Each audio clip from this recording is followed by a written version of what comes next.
আজি মই বনাবলৈ লৈছোঁ মাছৰ মাথাৰ লগত কচু আৰু দাইল ঔটেঙা দি বনোৱা এখন কচুৰ আঞ্জা।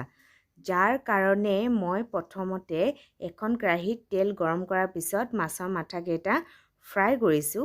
মাছৰ মাথাকেইটা কিন্তু আপোনালোকে হাফ ফ্ৰাইহে কৰিব, ফুল ফ্ৰাই কৰিলে ইমান ভাল নালাগে। এয়া মই মাছৰ মাথাকেইটা ফ্ৰাই কৰি লৈছোঁ আৰু মোৰ ফ্ৰাই হৈয়ে গৈছে। এয়া চাওক, হাফ ফ্ৰাই হৈয়ে গ'ল।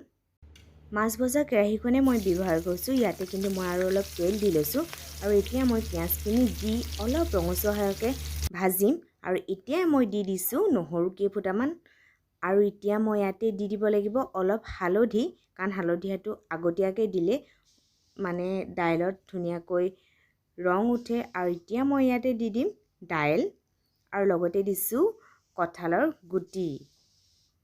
দাইলখিনি অলপ ভাজি লোৱাৰ পিছত ইয়াতে মই দি দিছোঁ নিমখ।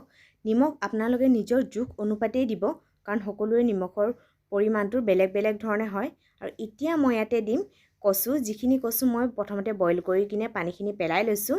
এতিয়া মই দাইলখিনিৰ লগত কচুখিনি মিহলাই অলপ দেৰি ভাজিম। তাৰ পিছতে মই ইয়াত দাইলৰ জোখৰ অনুপাততে মই ইয়াত পানী দিম।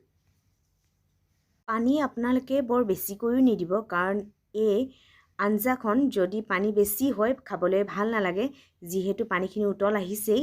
এতিয়া মই ইয়াতে মাছৰ মাথাকেইটা দি দিছোঁ। মাছৰ মাথাকেইটা দি দিয়াৰ লগতে এতিয়া মই ইয়াতে ঔটেঙাখিনিও দি দিব লাগিব। আৰু এতিয়া 40ৰ পৰা 45 মিনিট সময় মই কম ষ্টিমত সিজাম। আৰু এতিয়া উতল আহি থাকোঁতে মই ইয়াতে দি দিছোঁ জালুকৰ গুড়ি। এয়া 45 মিনিটৰ পিছত মোৰ কচুৰ আঞ্জাখন ৰেডি হৈ গৈছে। আপোনালোকে এবাৰ বনাই খাব, বহুত ভাল পাব আৰু গৰমে গৰমে ভাতৰ লগত পৰিৱেশন কৰিব। Thank U.